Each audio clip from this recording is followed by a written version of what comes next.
Uganda y'enkya.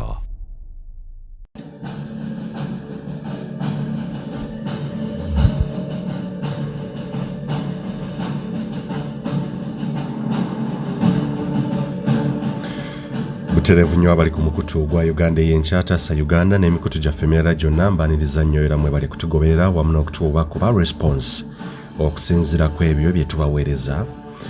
Nate njagadde okwasunirako ku ebyo bitonotono bye mugenda okubeera nga mufuna olw'eggulo lwaleero essaawa ezinawerera essaawa 2:00 mujja kubeera nga mulaba puroguramu okusinziira ku kunoonyereza okw'enjawulo ne information gye twongedde okufuna eri emabega w'enfa y'omulenzi Henry Hamza Nsamba yali ow'emyaka 27 agambibwa okufiira mu kikomere kya Spice Diana. Waliwo information gye tufunye era njagala owulirize bulungi n'olweggulo we lutuuka ssaawa 2 East African Time oba EAT oyongere okuwuliriza ogobere n'okugoberera otegeere ebipya bye tulina ku nfa y'omugenzi oba Henry Hamza Nsamba.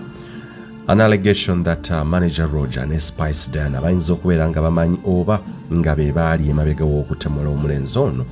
Is it true or false? Ogenda kubeera ng'owuliriza. Tulina of course kigatto waffe eyatuwadde na kigatto wange of course eyampadde amawulire era agamba ali mu kutiisibwatiisibwa oluvannyuma lw'okusinkana manager Roger nga amwakuzinga okulemera mu keesi eno. That's what the guy alleges nti keesi eno giremeddemu ng'ate kitolina ky'amaanyi ky'ogyagaza oba ky'ogyetaaza onnyonoonedde emirimu gyange. You're going to listen to this snippet oba sneak peek kigenda okubeera nga kijja kubikwata ku nfa y'omulenzi Henry Hamza Nsamba ne investigations zetukyagenda mu maaso okunoonyereza oba okukola n'okugattagatta ddala ekituufu boonoonera Spice Diana na manager Roger linnya bituufu oba waliwo ebirala bye mulina okubeera nga mugoberera. Ogenda kuwuliriza just briefly eddoboozi lino omulenzi eryengudde mu matu eryenfunye olw'eggulo lwaleero. Omulenzi ali mu kutya agamba afuna amasimu agamutiisibwatiisibwa agamukangakanga okweremeza mu file oba mu musango guno ogw'enfa oba okufa kwagamba gwa engeri gy'agamba oba okusinziira ku ye kyayogera mukwano gwe Henry Hamza Nsamba. Era tugamba nti yasinkanye manager Roger era waliwo n'amawulire ge twongera okubeera nga tugoberera agalaga nti yandibanga manager Roger kigambibwa mbu ne muzeeyi yandibanga yamusinkanye n'omuyimbi omu. That's the information we have. Naye ngezaako okunoonya muzeeyi Matovu taata w'omugenzi Henry Hamza Nsamba okwongera okukakasa ebyo. I'm still making efforts to make sure that nfuna muzeeyi okukakasa ebyo ebimwogerwako nti yandibanga yaweereddwa n'akasiimo no yandibanga yaweereddwa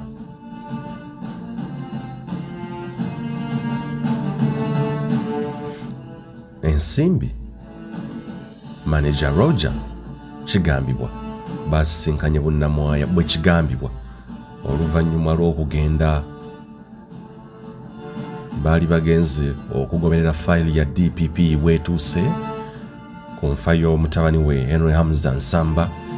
Bye bajjayo byonna ojja kubeera ng'obitegeera naye olunaku olwo ebyaliwo ani amukubira essimu bagenda mu kikomera kya muyimbi ki basisinkanawa era bakwatagana batya ne manager Roger promoter ki eyeegatta ate mu keesi eno okulaba nga ezikira evaawo n'abalala abagirimu abagyegaseemu okulaba nga at least olunaatuukira mu January omuyimbi w'alina ekivulu Spice nga at least they are exonerated in case balina case kubanze siri kooti ye ino pronouncing oba omulamuzi ino pronouncing omuntu yena mu ggwanga innocent or guilty. So this is the information nze gye nkuwanga mu nnamawulire era si kugamba nti waliwo eyatta. I can make a declaration that ono yatta nkwa mawulire nga bwe gampeereddwa n'okusinziira ku investigations. Fayiro ya Henry Ramsden Nsamba SD reference 0730062022 eyayitibwako Spice Diana ku police station y'e Katwe ajabitebye etuuseewa era eri ku ki. IO biki byateeka mu fayiro, biki ebizingamiza fayiro, biki ebigyetedde okubeera ng'eri aga naaga gwe kakkana ku Uganda ey'enkya kw'oli. Nakugamba fayiro eno tujja kugigoberera era tugifune tugimanyi amazima, kuba waliwo munnanga abantu abagenderera okwolona erinnya ly'abantu abagenda okusuula abayimbi ba Uganda nga kyandibanga kyekyama ekikusike. Naate munnange n'abantu ak'omuntu si content we yakabidde jjonerero we naakabira gw'obadde weesiga n'enkiro oba enkya akyuka ndozo ntegedde. So towakanira muntu ate era kitogamba omuntu nti munnanga asobola okutta omuntu nga talina kigendererwa. Wuliriza eddoboozi ne lituweereddwa olyoke omanye ky'ogenda okufuna, okuwuliriza, okulaba by'otagwanidde kusubwa ssaawa 2:00 olw'eggulo olwaleero East African Time. Nze muzzukulu wa Gamuga Moses Wamala.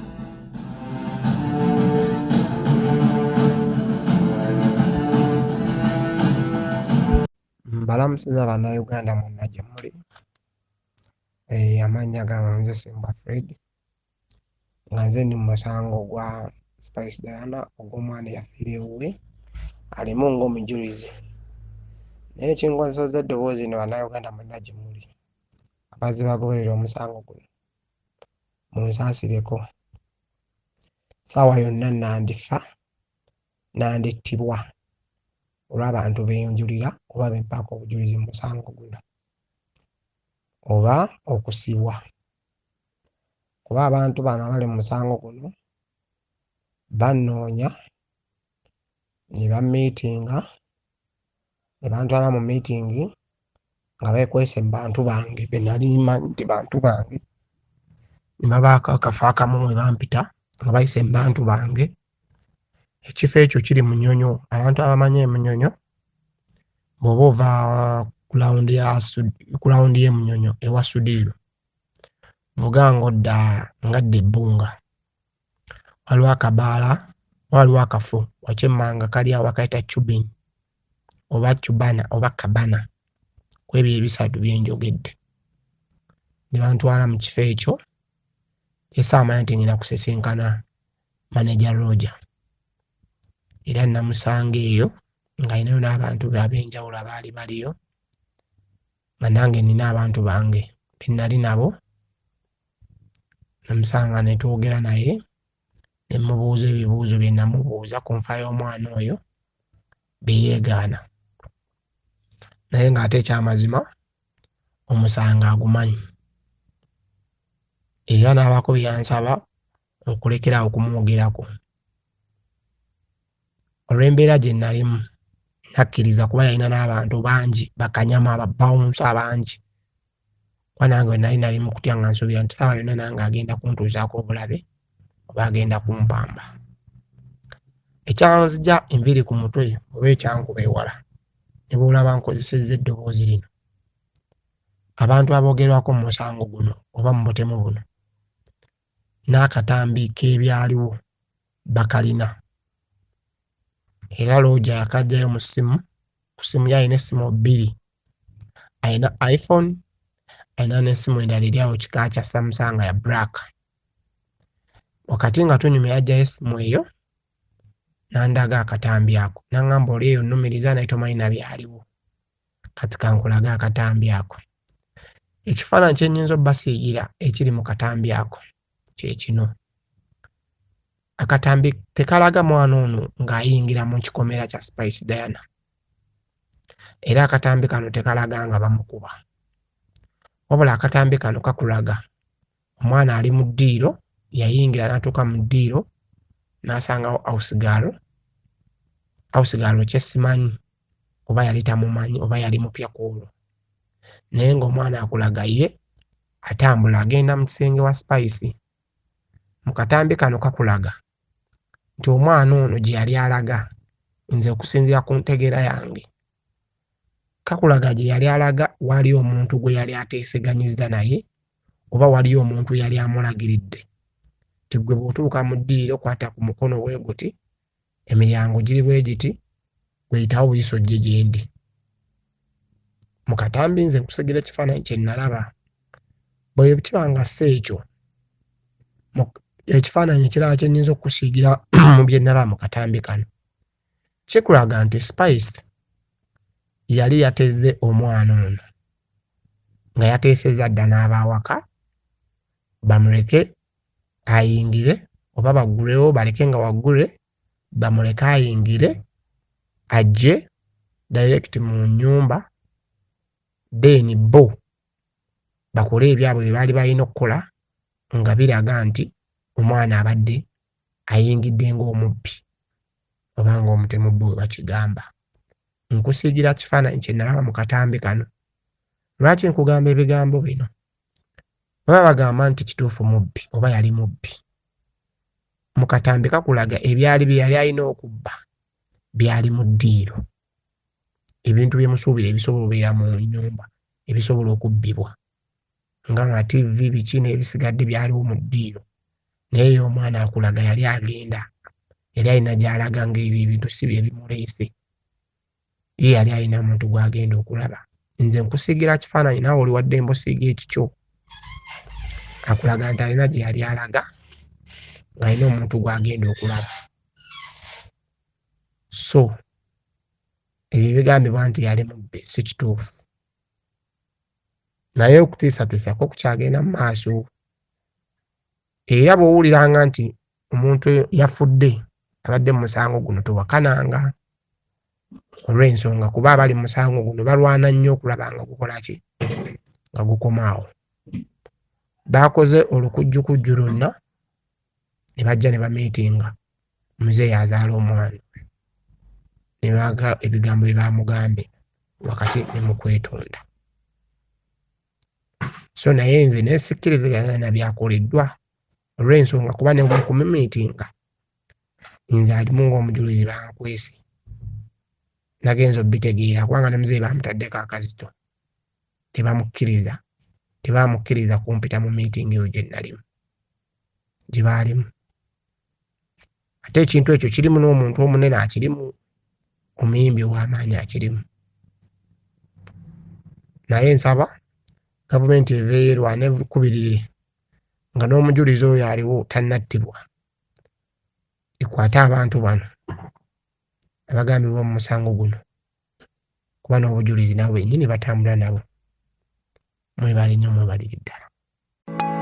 Mu nsi buli omu alina ekirooto kuba kuwaguza, kulafuubana n'okulemerako okutuuka ku buwanguzi. Ddala wamma ggwe luba lunaku mulindwa okyasobeddwa eka ne mu kibira nga weebuuza omuntu omutuufu anaakutuusa ku makula g'ebirooto byo oba okooye kuferebwa. Kankwanjulire aba Brand Pro Property Services Limited abeegulidde erinnya mu kutuukiriza ebirooto by'abantu ebyekuusa ku ttaka. Bagula wamu n'okutunda ettaka n'amayumba ku buli luguudo lwa Uganda wamu n'okwetooloola ensi yonna mu mawanga agatali gamu nga USA, India wamu ne Bungereza. Tulina estates eziwedde okuzimbibwa. Gano makula bukula weegulire ennyumba ey'ekirooto kyo olwaleero ku bbeeyi esoboka. Naawe anoonyeza okupangisa tuzirina ng'ate tusobola n'okukulaakulanya ettaka, amayumba oba estates zo ne zeegombesa buli muntu. Oyagala saveya oba olina ekizibu kyonna nga kyekuusa ku ttaka, bitukwase g'osirike. Tusangibwa ku MT House ku mwaliiro ogusooka Room 5 ewazana ku Entebbe Road okuliraana ekizimbe kya Muguluma Empire. Osobola okutukubira oba okutuweereza obubaka ku WhatsApp namba zaffe noti 773 216 588 noti oba noti 703 824 noti 79 ne ku website www.brandpro.co.ug. ate mwe bankuba kyeyo ebyammwe byateredde anti osobola okugula poloti oba okufuna ennyumba n'okomawo nga buli kimu kiri malidaadi saana. Sematuka abafera olwaleero ng'okolagana ne Brand Pro Property Services Limited tutuukiriza birooto.